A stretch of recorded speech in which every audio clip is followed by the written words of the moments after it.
Hello everyone, civil step की इस video में आपका स्वागत है। हम अपना स्थापना सीरीज में यूपीएससी प्रीलिम्स में पूछे गए प्रीवियस ईयर क्वेश्चंस को डिस्कस कर रहे हैं। इंडियन पॉलिटी का यह 16th लेक्चर है। इसके पहले के लेक्चर अगर अब तक आपने नहीं देखा है तो आप उसे देख सकते हैं। इन लेक्चर की मदद से आप पॉलिटी की तैयारी प्रीलिम्स के लिए काफी आसानी से कर पाएंगे। आज के लेक्चर में हम सेंटर स्टेट रिलेशन से रिलेटेड क्वेश्चंस को डिस्कस करेंगे। इन क्वेश्चंस को अगर आप क्विज फॉर्म में अटेम्प्ट करना चाहते हैं तो हमारे वेबसाइट civilstep.com पे विजिट करके अटेम्प्ट कर सकते हैं। साथ ही साथ आप वहां अपना स्कोर भी देख सकते हैं और इस लेक्चर का पीडीएफ भी डाउनलोड कर सकते हैं। डिस्क्रिप्शन बॉक्स में हमारे टेलीग्राम चैनल का लिंक है, आप चाहें तो उसे भी सब्सक्राइब कर सकते हैं। तो चलिए स्टार्ट करते हैं आज का लेक्चर। सेंटर स्टेट रिलेशन से आपका पहला सवाल है, the parliament of India acquires the power to legislate on any items in state list in national interest if a resolution to that effect is passed by 2016 में यह सवाल पूछा गया है। क्वेश्चन का मतलब यह है कि वह रेजोल्यूशन किसके द्वारा पास किया जाता है जो पार्लियामेंट को एम्पावर करता है स्टेट लिस्ट पे कानून बनाने के लिए। आपका ऑप्शन ए है Lok Sabha by a simple majority of its total membership, B है Lok Sabha by a majority of not less than 2/3 of its total membership, C है Rajya Sabha by a simple majority of its total membership, D है Rajya Sabha by a majority of not less than 2/3 of its total members present and voting. काफी अच्छा सवाल है। इसके detail के बारे में अगर आपको नहीं पता है तो आप इस क्वेश्चन को अटेम्प्ट नहीं कर सकते थे। यूपीएससी ऐसे डिटेल सवाल भी पूछती है, तो आपको ध्यान रखना है कि रेजोल्यूशन कितने वोटिंग से पास हो रहा है, मेजोरिटी है, सिंपल मेजोरिटी है, स्पेशल मेजोरिटी है, क्या है, सारे डिटेल को आपको समझना है। तो ऐसा रेजोल्यूशन राज्यसभा के द्वारा पास किया जाता है और यह 2/3 मेजोरिटी से पास किया जाता है। जो भी मेंबर प्रेजेंट होते हैं और जो भी वोट करते हैं उनका 2/3 इस रेजोल्यूशन को पास करना चाहिए। तो यह काफी अच्छा सवाल था। इसका आंसर है डी। इसके डिटेल को देखते हैं। सेंटर और स्टेट के बीच जो लेजिस्लेटिव रिलेशंस हैं वो कॉन्स्टिट्यूशन के आर्टिकल 245 से लेकर के 255 के बीच डिफाइन किए गए हैं और पार्ट 11 में यह डिफाइन किया गया है। तो इसे आपको ध्यान रखना है। इंडियन कॉन्स्टिट्यूशन जो लेजिस्लेटिव पावर है सेंटर और स्टेट के बीच वो दो तरह से डिवाइड करता है, एक टेरिटोरियल बेसिस पे, दूसरा सब्जेक्ट के बेसिस पे। जो टेरिटोरियल बेसिस पे है उसे समझते हैं। पार्लियामेंट लॉ बना सकता है जो पूरे भारत में एप्लीकेबल होगा, पूरे इंडिया की जो टेरिटरी होगी वहां एप्लीकेबल होगा, और यह इंक्लूड करता है सारे स्टेट्स, यूनियन टेरिटरीज और वो पार्ट जिसे भारत में बाद में मिलाया जा सकता है या अभी मिलाया गया है। तो इन सब पार्ट में यह कानून लागू होगा, इसे आपको ध्यान रखना है। जो स्टेट है उसे इंपावर किया गया है कि वो अपने स्टेट में किसी भी पार्ट में कानून बना सकता है, आइदर पूरे स्टेट के लिए बना सकता है या कुछ पार्ट के लिए बना सकता है।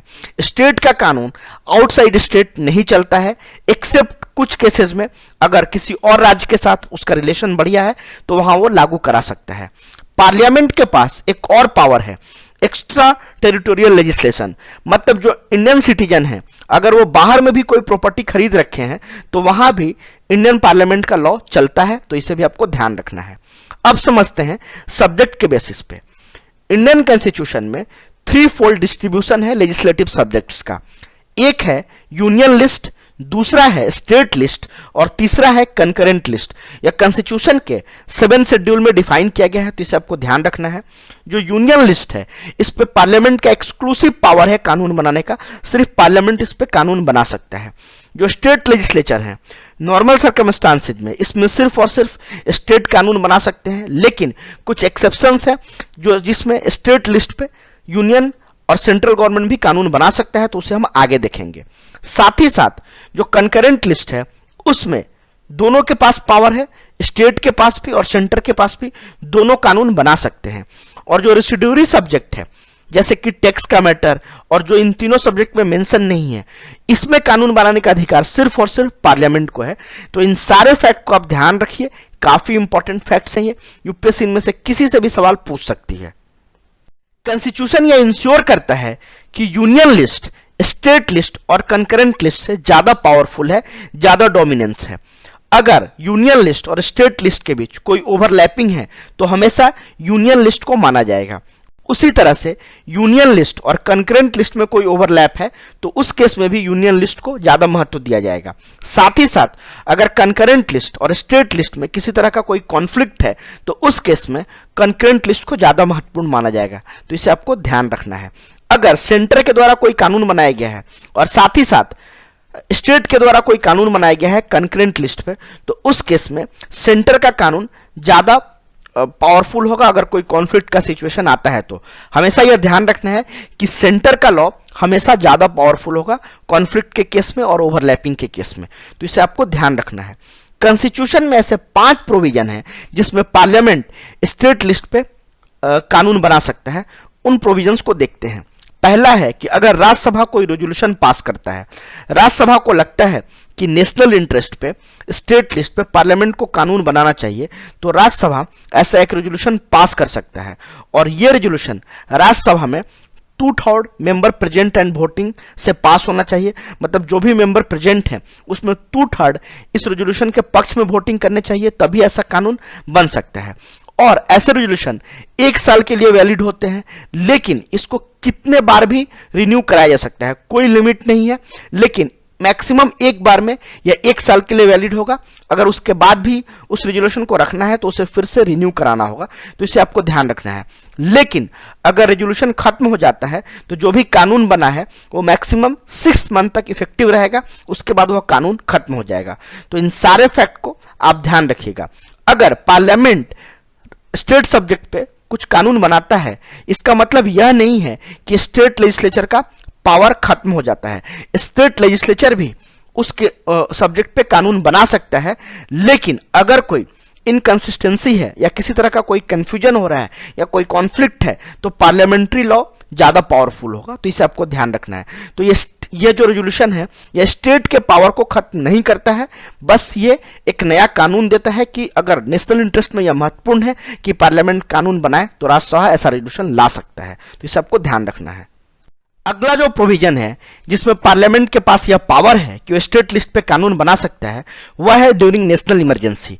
नेशनल इमरजेंसी के दौरान पार्लियामेंट स्टेट लिस्ट पे कानून बना सकता है, लेकिन यह कानून 6 महीने के अंदर खत्म हो जाता है इमरजेंसी खत्म होने के बाद। तो इसे भी आपको ध्यान रखना है। जब इमरजेंसी खत्म होती है तो उसके 6 महीने के बाद यह कानून भी खत्म हो जाता है। अगर पार्लियामेंट किसी भी स्टेट सब्जेक्ट पे कानून बनाता है तो इसका मतलब यह नहीं है कि स्टेट लेजिस्लेचर उस पर कानून नहीं बना सकता है। स्टेट लेजिस्लेचर के पास कोई रिस्ट्रिक्शन नहीं है, वो चाहे तो उस पर कानून बना सकता है। लेकिन अगर ओवरलैप की सिचुएशन आएगी और किसी तरह की कोई कॉन्फ्लिक्ट की सिचुएशन आएगी तो जो पार्लियामेंट्री लॉ है उससे वैलिड माना जाएगा। तो इसे आपको ध्यान रखना है। अगला जो प्रोविजन है वो यह है कि अगर स्टेट रिक्वेस्ट करता है पार्लियामेंट से कि वो स्टेट सब्जेक्ट पे कानून बनाए, कोई 2 स्टेट या 2 से ज्यादा स्टेट पार्लियामेंट से यह रिक्वेस्ट करते हैं कि वो स्टेट सब्जेक्ट पे कानून बनाए, तो पार्लियामेंट ऐसा कानून बना सकता है। लेकिन यह कानून सिर्फ उन्हीं स्टेट पे लागू होगा जिस स्टेट ने रिक्वेस्ट किया है, और ऐसा रिक्वेस्ट वहां के स्टेट लेजिस्लेचर में रेजोल्यूशन पास करके दिया जाएगा पार्लियामेंट को। तो इससे भी आपको ध्यान रखना है। तो जिस स्टेट ने भी रेजोल्यूशन पास किया है सिर्फ वहीं यह कानून लागू होगा। कोई और स्टेट चाहे तो बाद में रेजोल्यूशन पास करके इस कानून को अपना सकता है। तो इसे भी आपको ध्यान रखना है। और यह कानून स्टेट के द्वारा अमेंड नहीं किया जा सकता है, सिर्फ और सिर्फ पार्लियामेंट के पास ही पावर होगा इस कानून को अमेंड करने की। तो इसे भी आपको ध्यान रखना है। यह काफी महत्वपूर्ण फैक्ट है, स्टेटमेंट में पूछा जा सकता है। अगला है, अगर कोई इंटरनेशनल एग्रीमेंट इंप्लीमेंट करना हो पूरे भारत में तो उस केस में पार्लियामेंट स्टेट सब्जेक्ट पे कानून बना सकता है किसी भी इंटरनेशनल ट्रीटीज को, एग्रीमेंट को और कन्वेंशन को पूरे भारत में लागू करने के लिए।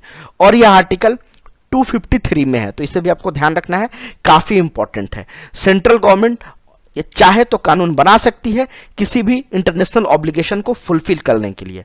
ऐसा किया भी जा चुका है पास्ट में।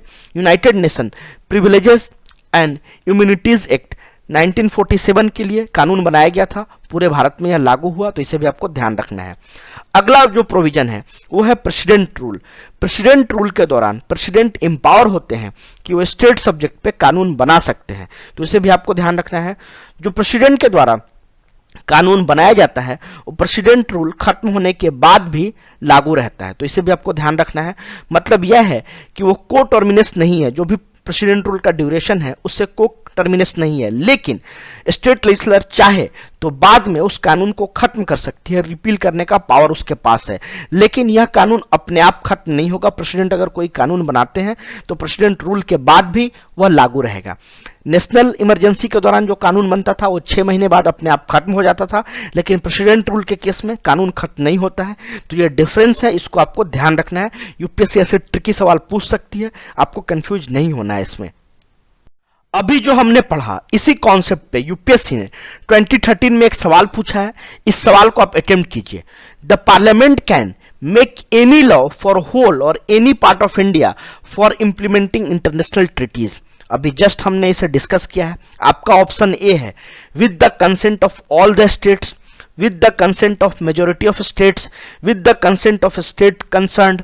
डी है without the consent of any state. हमने अभी डिस्कस किया कि पार्लियामेंट के पास ये अथॉरिटी है कि वो बिना किसी स्टेट के कंसेंट के कानून बना सकता है स्टेट लिस्ट पे। तो आपका ऑप्शन है डी। ये स्पेशल पावर दिया गया है आर्टिकल 253 के अंतर्गत, तो इसे आपको ध्यान रखना है। इसका आंसर है डी। ऐसा सवाल यूपीएससी रिपीट भी कर सकती है और यह काफी महत्वपूर्ण सब्जेक्ट है। जो स्टेट लेजिस्लेचर है और सेंटर और स्टेट के बीच का जो रिलेशनशिप है लेजिस्लेचर को लेके, ये काफी इंपॉर्टेंट टॉपिक है, तो इसको आपको ध्यान से रखना है। इसके किसी भी कॉन्सेप्ट को भूलना नहीं है। सेंटर स्टेट रिलेशन से आपका अगला सवाल है which of the following are not necessarily the consequences of the proclamation of president's rule in a state. आपका स्टेटमेंट 1 है dissolution of state legislative assembly. Second statement है removal of the council of ministers in the state. Third statement है dissolution of local bodies. आपको यह बताना है कि जब प्रेसिडेंट रूल स्टेट में लगता है तो इनमें से कौन सा स्टेटमेंट कंसिक्वेंसेज नहीं होता है, क्या नहीं होता है। देखिए नॉट पूछा है, बहुत बार यूपीएससी आपको कंफ्यूज करती है नॉट नेसेसरी और नेसेसरी में, तो आपको इसे ध्यान रखना है। तो नेसेसरी क्या क्या है, जो पहला स्टेटमेंट है कि स्टेट लेजिस्लेटिव असेंबली डिसॉल्व हो जाती है, यह नेसेसरी नहीं है, सिर्फ सस्पेंड भी हो सकती है। तो पहला स्टेटमेंट गलत हो जाता है। अगर पहला स्टेटमेंट आपका गलत होता है, ये नेसेसरी नहीं है, तो यही पूछा गया है, तो ये आपका आंसर होगा, मतलब समझ रहे हैं। सेकंड है removal of council of minister, ये डेफिनेटली होता है, तो ये नेसेसरी है, तो ये आपका स्टेटमेंट नहीं होगा। अगर ये स्टेटमेंट नहीं होगा तो आपका ऑप्शन ए एलिमिनेट हो जाता है, सी एलिमिनेट हो जाता है और डी एलिमिनेट हो जाता है। आपको यहां ध्यान रखना है नॉट नेसेसरी पूछा गया है और जो सेकंड स्टेटमेंट है ये नेसेसरी है, लेकिन जो पहला स्टेटमेंट है वो नेसेसरी नहीं है, मतलब कि वो आपके ऑप्शन में होगा। आपको इसे ध्यान रखना है।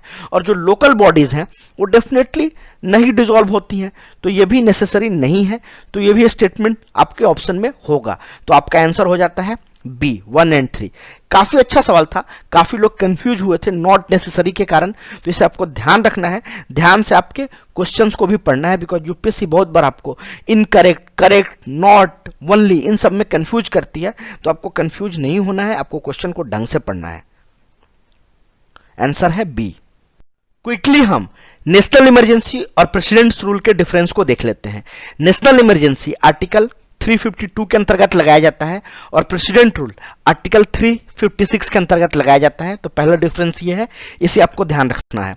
ये तभी लगाया जा सकता है जब सिक्योरिटी ऑफ इंडिया पे थ्रेट है किसी एक्सटर्नल एग्रेशन से या किसी आर्म्ड रिवेलियन से, उसी केस में नेशनल इमरजेंसी लगाया जा सकता है।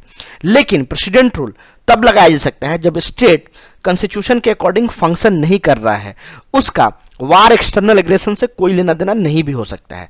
वह नॉर्मली अगर कॉन्स्टिट्यूशन के अकॉर्डिंग फंक्शन नहीं कर रहा है और प्रेसिडेंट को ऐसा लगता है तो वहां प्रेसिडेंट रूल लगाया जा सकता है। नेशनल इमरजेंसी के दौरान जो स्टेट की एग्जीक्यूटिव और लेजिस्लेटिव बॉडी है वो फंक्शन करती है नॉर्मल तरीके से, कोई चेंज नहीं आता है।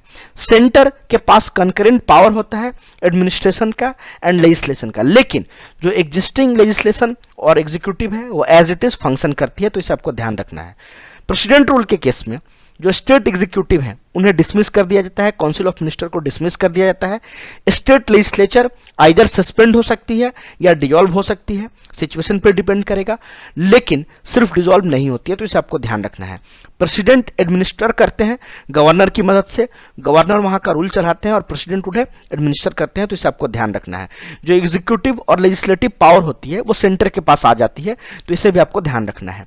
जब नेशनल इमरजेंसी लगा होता है तो पार्लियामेंट स्टेट सब्जेक्ट पे कानून बना सकती है, हमने अभी इसे डिस्कस किया, लेकिन वह कानून इमरजेंसी खत्म होने के 6 महीने के अंदर खत्म हो जाता है, तो इसे भी आपको ध्यान रखना है।